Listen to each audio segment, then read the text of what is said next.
Magandang gabi mga masters, bali ngayon po ay 4 na videos po ma-upload ko po sa aking YouTube channel. Tama nga mga masters, 4 na videos nga po ang ma-upload ko po. Mga masters, okay lang po bang wag nyong skip ang mga ads sa aking mga videos? Salamat po talaga mga masters sa solid na pagsuporta po sa akin. Yon, what's up mga masters? Nandito na naman tayo sa panibagong araw, panibagong kabanata na naman ang pagsasama-samahan natin ngayon guys.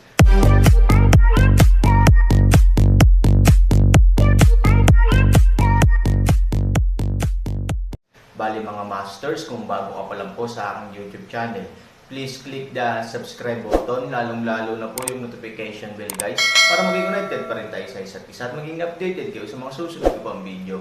Bali mga masters, bago natin umpisahan ng kwento ay mag-shoutout po muna tayo para sa mga solid nating tagapakinig. Shoutout kay Rompino JR, shoutout kay Norlisa Sugay. Yun na nga mga masters, no? Bali hindi na ito patagalin. In 3, 2, 1, let's go!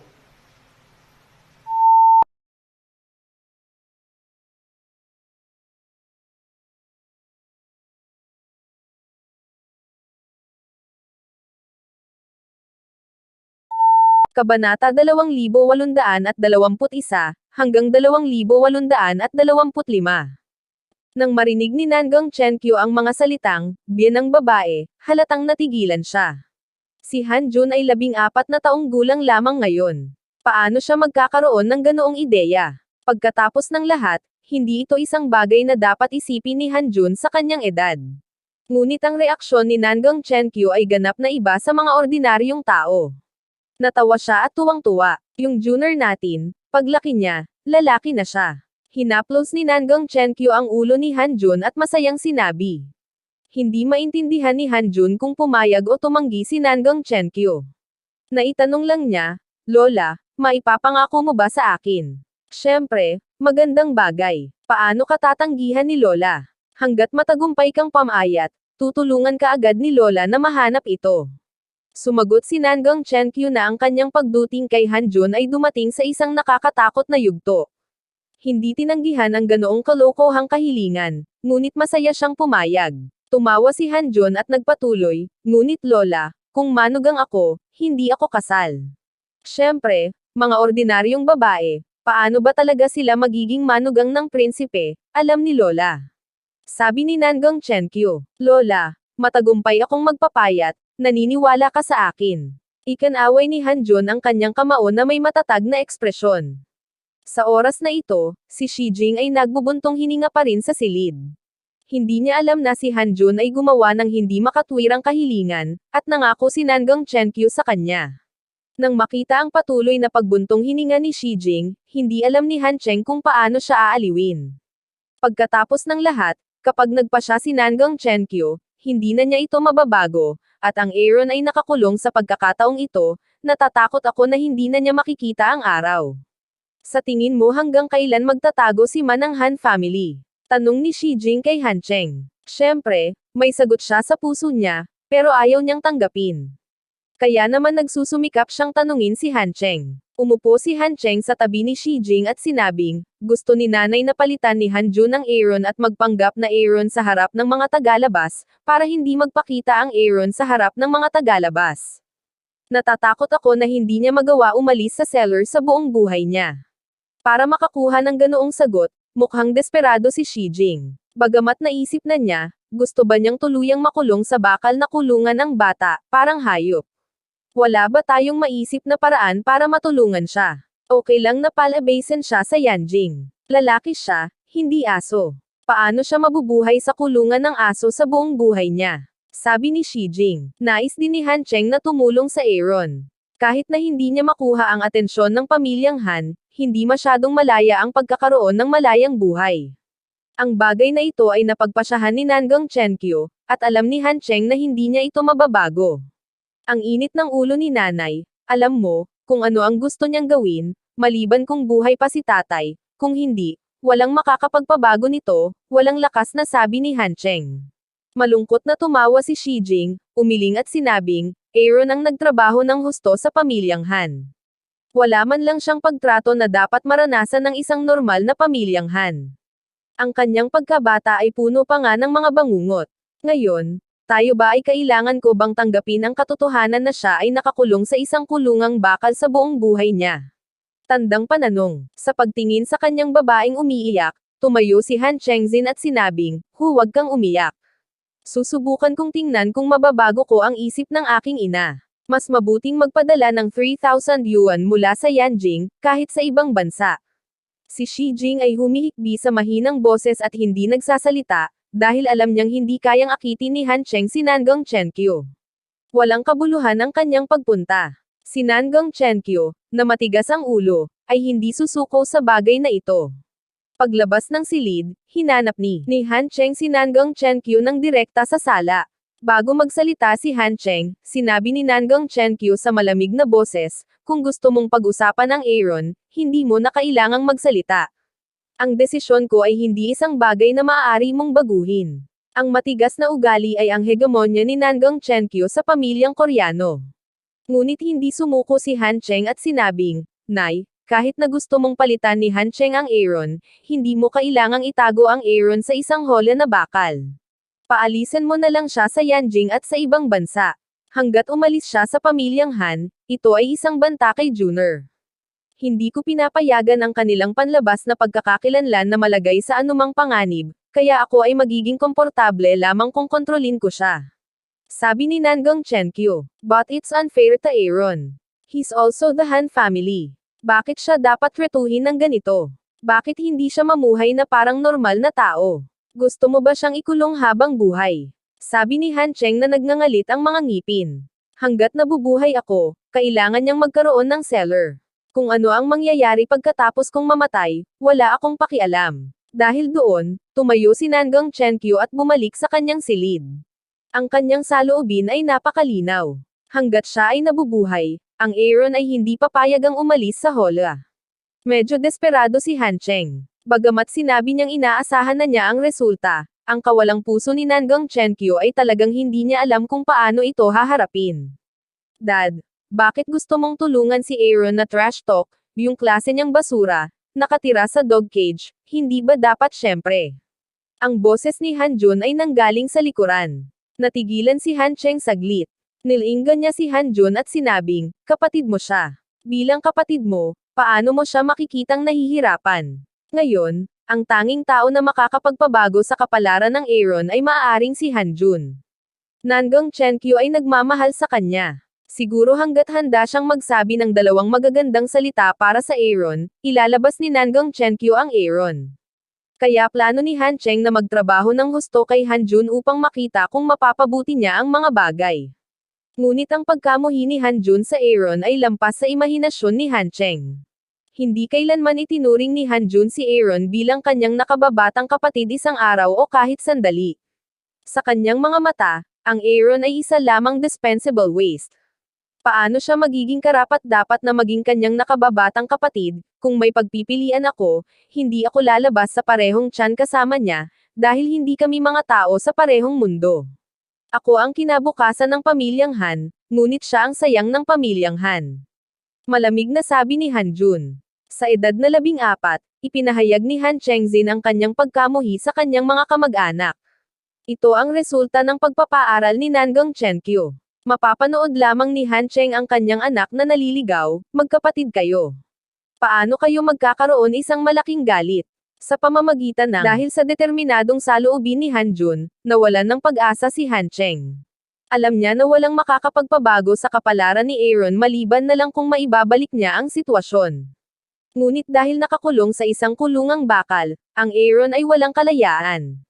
Paano niya mababago ang sitwasyong ito? Marahil, mabubuhay lamang siya ng baboy at aso. Marahil, pagkatapos lamang ng kamatayan ni Nangong Chenkyu ay magkakaroon siya ng pagbabago.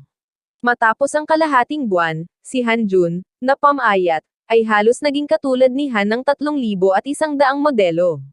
Kahit anong itsura niya o pangangatawan, kung hindi siya nakikilala ng sarili niyang pamilya, hindi niya makikita kung ano ang pinagkaiba ng dalawang tao. Dahil dito, napakasaya ni Nangong Chenkyu. Ngayon ay ganap na malito ni Han Cheng ang tunay sa peke. Hanggat kaya niyang palitan ang Aaron, may liligtas ang pagbaba ng pamilyang Han. Lola, hindi mo nakakalimutan ang ipinangako mo sa akin. Tinanong ni Han Cheng si Nangang Chenkyu na sa nakalipas na kalahating buwan, ang mga babae ang naging puwersang nagtutulak sa kanya upang pamayat. Bilang isang tao na mayroon ng masasamang ideya, kapag ang ideyang ito ay bumangon, ang buong tao ay mawawalan ng kontrol. Hindi iniisip ni Nangang Chenkyu na ito ay isang masamang bagay sa lahat ng oras. Sa kabaligtaran, ito ay dahil may ganoong ideya si Hanjun. Sa tingin niya, masaya si Hanjun paglaki niya, kaya natural na hindi niya ito makakalimutan. Don't worry, paano makakalimutan ni Lola? Si Lola ang nagayos. Sabi ni Nangang Chenkyu. Nasa sabik na sumigaw si Han Cheng at sinabing, sa wakas ay maaari na akong maging lalaki. Hindi alam ni na Shi Jing at Han Cheng kung ano ang ipinangako ni Nangang Chenkyu kay Hanjun, ngunit ang mga salita ni Han Cheng ay nagbibigay sa kanila ng malabong premonition na sa wakas ay maaari na silang maging lalaki. Ma, ano ang ipinangako mo sa kanya? Hindi maiwasang magtanong ni Han Cheng. Nakangiting sabi ni Nangang Chenkyu, lumalaki na ang anak mo at gusto ng manugang. Han Cheng leng saglit, gusto ng manugang, hindi ito gusto ng babae. Si Hanjun ay 14 na taong gulang lamang ngayong taon. Paano pumayag si Nangang Chenkyu sa kanyang kondisyon? Nay, hindi pa siya matanda ngayon. Paano niya magagawa ang mga bagay na ito? Makakaapekto ito sa kanyang pisikal na pag-unlad. Sabi ni Han Cheng. Tinitigan ni Nangang Chenkyu si Han Cheng nang hindi nasisiyahan at sinabing, noong sinaunang panahon, noong ako ay 14 na taong gulang, maaari akong magpakasal at magkaroon ng mga anak. Kabataan pa lamang ako, kaya kasama ko ang iyong ama. Ano ang kakaiba? Hindi, talagang hindi. Ang saloobin ni Han Cheng ay matatag at sinabi na sa murang edad, kapag si Hanjun ay nagpakasawa sa pakikipagtalik sa babae, ang mga kahihinatnan ay hindi maisip. Sa anong oras dumating ang huling say sa iyong tahanan? Sabi ni Nangang Chenkyu na nakakunot ang noo. Anak ko siya, at obligasyon kong pangasiwaan ang paglaki niya. Sabi ni Han Cheng. Hinamak ni Nangang Chenkyu na ngumiti at sinabi, ang iyong tungkulin ay tulungan ang pamilyang Han sa mga paghihirap, ngunit ano ang nagawa mo sa mahabang panahon? Mayroon bang anumang pakikipagtulungan na kapakipakinabang sa pamilyang Han? Ngayon ang pag-asa ng buong pamilya ay nakasalalay sa Hanjun, isang bagay na syempre upang matugunan ang kanyang maliit na kahilingan. Nang magtalo sina Han Cheng at Nangang Chenkyu, si Shi Jing ay umupo sa isang tabi at hindi umimik, at ang kanyang ekspresyon ay medyo kalmado. Kahit na ito ay isang nakakagulat na bagay para sa kanya, hindi siya nagpapakita ng masyadong emosyonal na reaksyon. Dahil alam ni Shi Jing na walang makakapagpabago sa desisyon ni Nangang Chenkyu, at ngayon ay mas nababahala siya sa kinabukasan ng Aaron. Nay, ipahamak mo siya. Sabi ni Han Cheng na may malungkot na mukha. Ito ang apo ko. Mas alam ko kaysa sa iyo kung ano ang makakabuti para sa kanya. Kung hindi mo gustong makita ito, maaari kang umalis. Walang awang sabi ni Nangang Chenkyu. Si Hanjun ay nakangiti ng may pagmamalaki. Hanggat may payong si Lola, walang makakapigil sa kanya sa pamilyahan. Ito rin ang dahilan kung bakit nagkaroon si Hanjun ng karakter ng kawalan ng batas. Huminga ng mahina si Han Cheng. Sa oras na ito, biglang tumayo si Shi Jing at sinabing, sinisira mo ang pamilyahan. Anong pinagsasabi mo? Bumangon si Nangang Chenkyu. Kapag gustong pumunta ni Shi Jing, nakatayo sa harapan niya si Nangang Chenkyu. Ano ang sinabi mo? Malamig na tanong ni Nangang Chenkyu. Hindi natakot si Shi Jing, at tapat na sinabi, sabi ko, sisirain mo ang pamilyahan.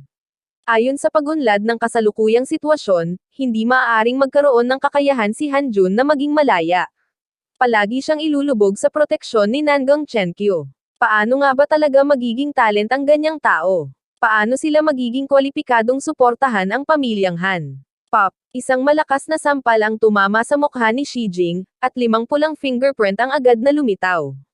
Galit na sinabi ni Nangang Chenkyu, ang lahat ng ginagawa ko ay para sa ikabubuti ng pamilyang Han.